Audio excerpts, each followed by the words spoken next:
otras voces, generando pensamiento crítico, presentamos el comentario editorial de la doctora Macarena Alonso. Presidente de la Nación y presidente de nuestro partido se embanderó en hacer paso. Y hasta el viernes, yo les dije a ustedes varias veces lo de la comprensión de texto, ¿no? Quiero que entiendan también la comprensión de contexto.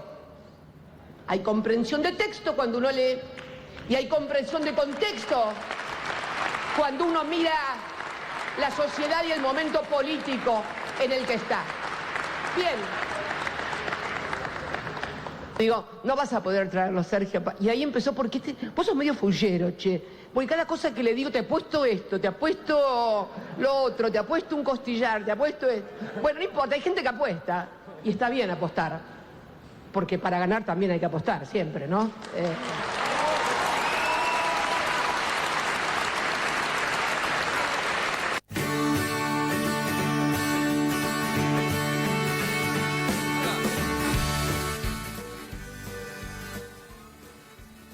Bueno, seguimos acá en Otras Voces, siendo las 9:41 y bueno, damos comienzo a lo que es el comentario editorial.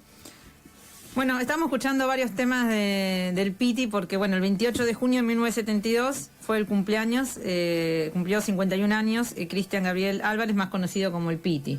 Así que, bueno, nos gusta mucho lo que hace, su música, bueno.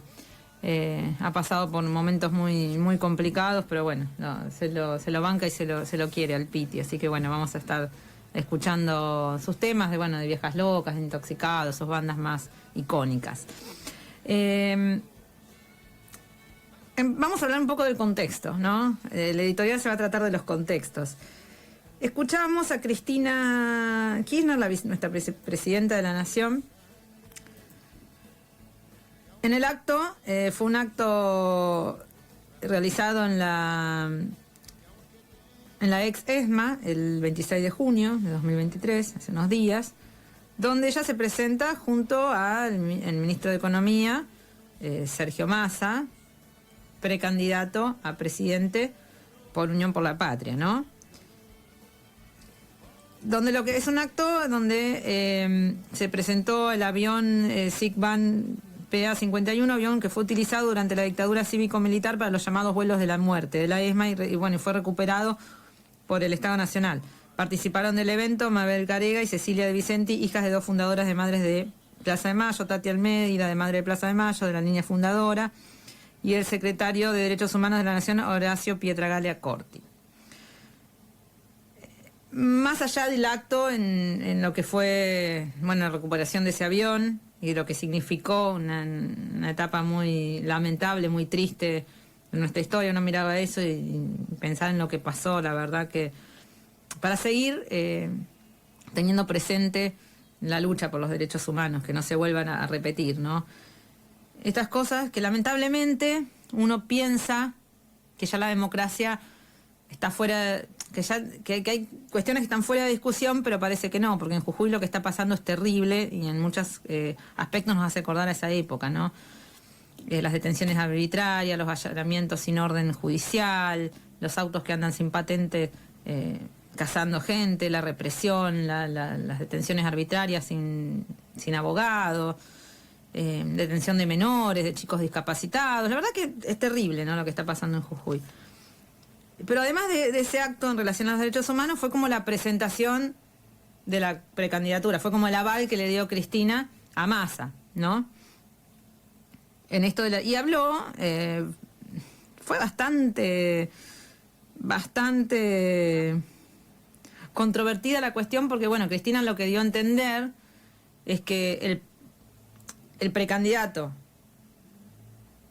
era Guado, pero que el que insistía con el tema de las PASO era Alberto Fernández. Entonces, como que se buscó en la precandidatura de Sergio Massa por esta insistencia del presidente Alberto Fernández, que quería ir a las PASO. La verdad, después le dice fullero a Sergio Massa, pero que el candidato le entiende que el precandidato de Unión por la Patria iba a ser Guado. Que iba a ser Guado. Y Y ella habla del contexto, ¿no? Dice, bueno, hay que interpretar los textos y hay que interpretar el contexto. Dando a entender que en este contexto Massa sería el candidato ideal, el precandidato ideal. ¿Qué es lo que sostienen muchos compañeros, muchos militantes, muchos referentes políticos, muchos colegas de la comunicación, que los he escuchado de alguna forma apoyar esta idea de que el contexto de hoy, que por ahí Massa no es lo ideal, pero es lo que el contexto hoy nos requiere? Un candidato, un precandidato fuerte, de carácter fuerte, de habilidad política, que tenga muchos contactos, que tenga muchas conexiones, nacionales como internacionales, hábil. Que uno no reniega de que Massa sí, efectivamente yo creo que tiene esas características, pues es un hombre muy joven, es un hombre muy ambicioso, que está donde siempre ha querido estar. El tema es cuando la política, como hablamos en el bloque anterior, si nosotros pensamos en la política para ganar o si pensamos en la política para transformar. Y pareciera que en los números está midiendo bien Sergio Massa, que en los números podría ayudar, porque la verdad que en un punto también lo que era el Frente de Todos, la Unión por la Patria, veía como que las elecciones no, que íbamos a perder y que no se ganaba, que no había alguno que mida tanto, que la que sí medía era Cristina. Cristina medía porque Cristina tiene su núcleo duro. Entonces parece que con Massa se logró quizá la intención de voto de algunas personas, de algunos votantes que pueden ser más moderados, y a la vez también se ha herido a muchos compañeros, muchos kirchneristas puros, muchos compañeros que están heridos con esto, que dicen, no, si Massa para nosotros siempre fue un traidor, si Massa siempre fue la embajada, si Massa siempre fue... Entonces, incluso, bueno, acá tenía un comentario, ahora vamos a leer, llamado Vudú, que la estaría apoyando más. Ahora vamos a entrar en eso porque tengo el comunicado de Soberanos también, así que vamos a entrar en esa cuestión. Hace una semana exacta de la noticia, nosotros justo nos tocó hacer el editorial acá, yo estaba realmente molesta, sinceramente, ¿no? Hace una semana nos enteramos de que Massa sería el candidato, el precandidato a presidente por Unión por la Patria. Y pasada la bronca inicial, comienzan el proceso de aceptación, ¿no? Es decir, esto es lo que hay. Es lo que hay, dicen algunos colegas de la comunicación, que en un primer momento habían mostrado su malestar de manera enfática. Entonces empezamos a escuchar. Y esto es importante, el tema de los medios, ¿no? Porque ya no, es como que lo van... Bueno, Massa en realidad es pragmático, no es un neoliberal, es un pragmático. Massa tiene el mismo plan económico de Néstor, lo dijo Navarro. Navarro dijo esto en un editorial, es el plan económico de Néstor. Es el candidato que necesitamos en este momento. El Massa de hoy no es el Massa del 2013, no es el Massa del 2009 que iba a la embajada, no es el Massa que decía que Milagro Sala tenía que estar presa, no es el Massa que decía que iba a terminar con los ñoquis de la Cámpora. Así que bueno, borrón y cuenta nueva, lo puso Cristina, se terminó el debate. Ahora mirar para adelante, ganar las elecciones, porque lo que está enfrente es mucho peor. Ese sería el razonamiento, ¿no? Y nadie duda de las habilidades, como le dije, nadie duda de las habilidades de Sergio Massa, de sus contactos, de su poder de convencimiento, de sus conexiones, de su capacidad. Esto está más que claro, porque por algo llegó a donde llegó, y es muy joven, y ya llegó a donde llegó, ¿no? Pero lo central, lo fundamental, es si esas cualidades que reconocemos las va a usar a favor del pueblo o si va a gobernar en favor del establishment. Ahí está la cuestión. Los que soñamos con un país justo, libre y soberano, las banderas peronistas, ¿no? No nos conformamos con ganar una elección por ganar, porque nos den los números. Porque si mide 30, ahora estamos sacando los números, si mide 30, más lo que mide Grabois, y si llega a ganar del otro lado, ¿a dónde va? Porque uno va haciendo todas... Y es normal, ¿verdad? Los que nos gusta la política vivimos haciendo esas cuentas. No sé si la gente de a pie, la gente común está pensando cuánto... Pero los que nos gusta la política y militamos y estamos y sentimos, y sí, lo vamos haciendo. Y pareciera que en los números podría funcionar Massa. El tema es, ¿qué proyecto lleva Massa? ¿Qué proyecto va a llevar Massa? Porque pensemos que estamos, en nuestro país es muy... También muchos compañeros me decían, bueno, pero en las listas hay muchos del kirchnerismo y Rossi. Nosotros tenemos un sistema hiperpresidencialista. Las decisiones las toma el presidente, es así. Nos pasó con Cristina y Alberto. Nosotros pensamos que Cristina iba a poder... No lo pudo frenar a Alberto en muchos sentidos. Cristina. Así que ese es el tema, ¿no? Nosotros pretendemos que la política se convierta en una herramienta de transformación social, que iguale, que incluya, que dignifique. El lunes los mercados celebraron, calculo porque en cada una de las listas competitivas hay uno de ellos. Escuchaba que acompañar esta lista de unidad con Massa a la cabeza no significa resignar nuestros ideales. Pero el pragmatismo, qué palabra poco amigable para los soñadores, ¿no? Y aclaro, hago un paréntesis acá. Una lista de unidad, pero también hay paso. Porque está Grabois. Tampoco lo minimicemos a Grabois, porque tiene un rol muy importante Grabois, me parece. Quizá contener a los compañeros decepcionados, contener al núcleo duro del kirchnerismo, que esos votos no se vayan a otro lado.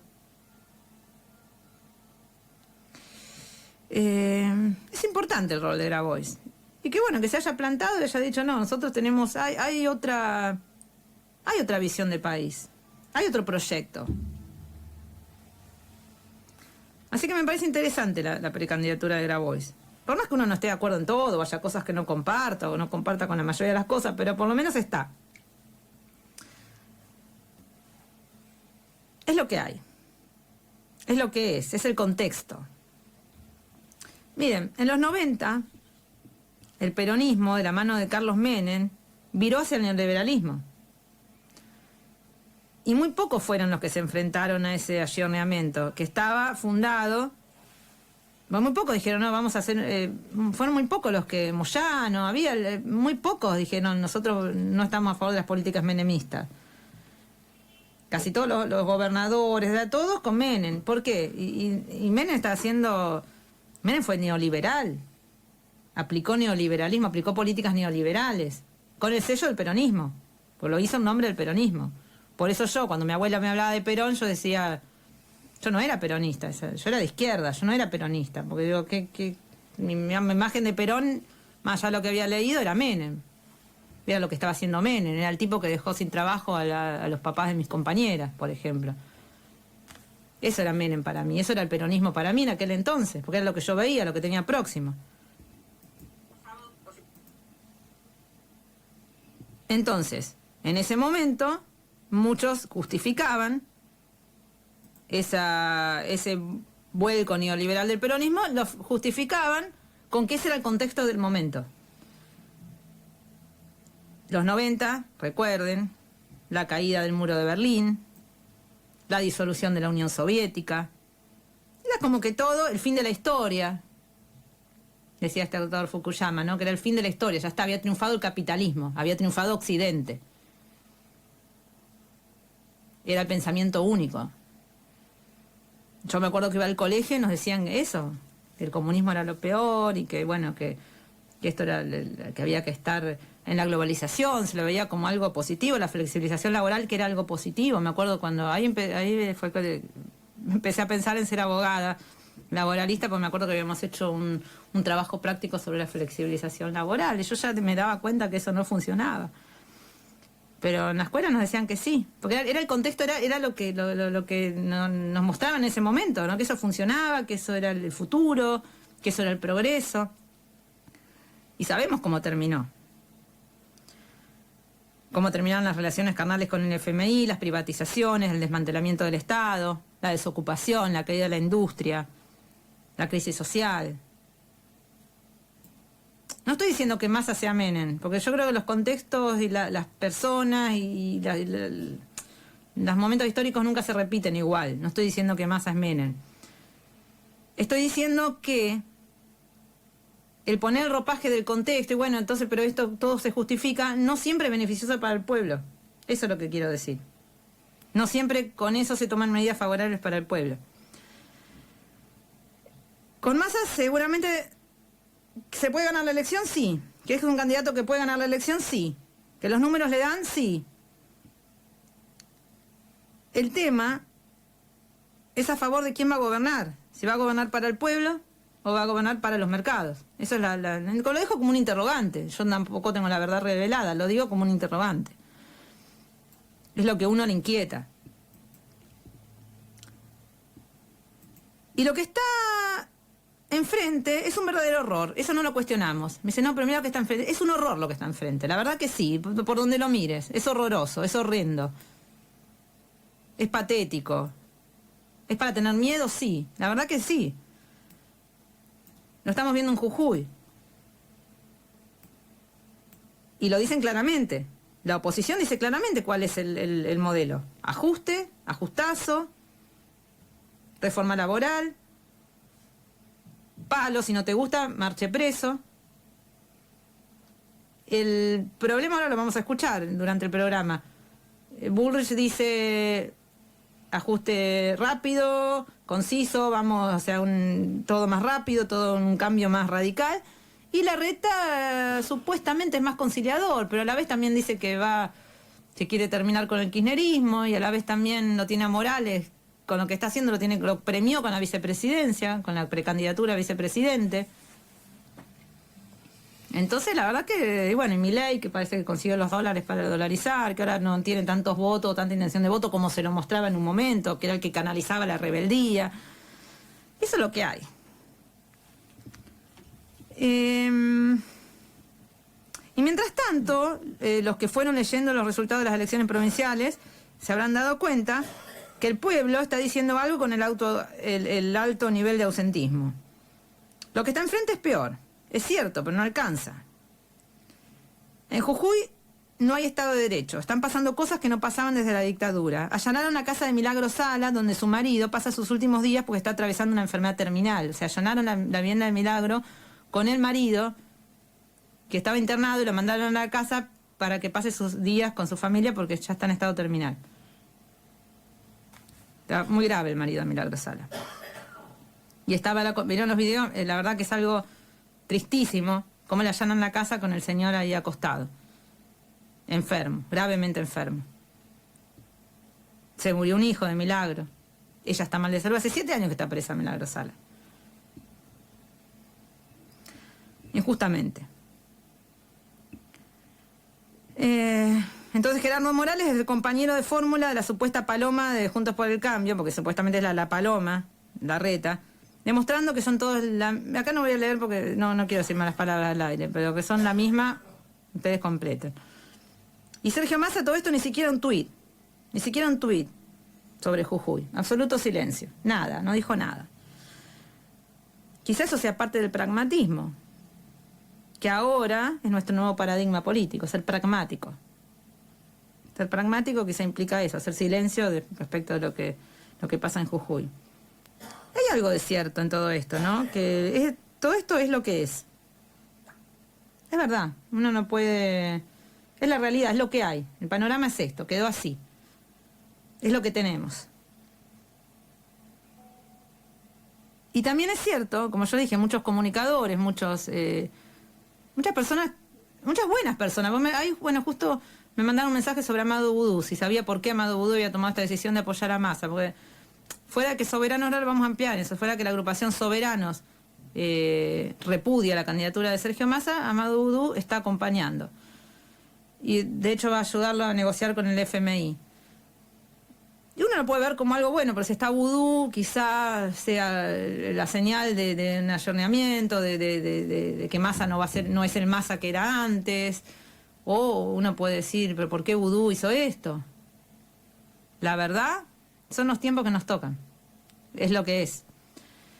Y también escuchaba muchos comunicadores que han hablado siempre en contra de Massa y que ahora lo están aceptando.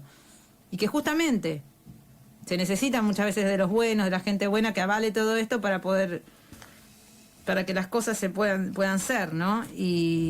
Pero bueno, nosotros lo que nosotros decimos, desde nuestro lado, desde otras voces, desde esto que hacemos todos los sábados, es que nosotros siempre vamos a estar en el mismo lugar y vamos a sostener las mismas convicciones. Y que desde este humilde lugar que no tenemos no sabemos, siendo conscientes de que no tenemos el poder que tienen otros medios, que no tenemos la llegada que por ahí tienen otros medios masivos, pero que fuimos siempre dando una batalla comunicacional y que escuchamos las voces de los que no tienen voz y que vamos a seguir denunciando cualquier avasallamiento que haya contra los derechos del pueblo. Y me parece que en estos momentos es importante eso, saber dónde estar parado, estar en el mismo lugar, tener coherencia y estar a la altura de lo que sucede. Eso es el editorial por hoy, ya justo son las 10 en punto, así que bueno, vamos a un corte.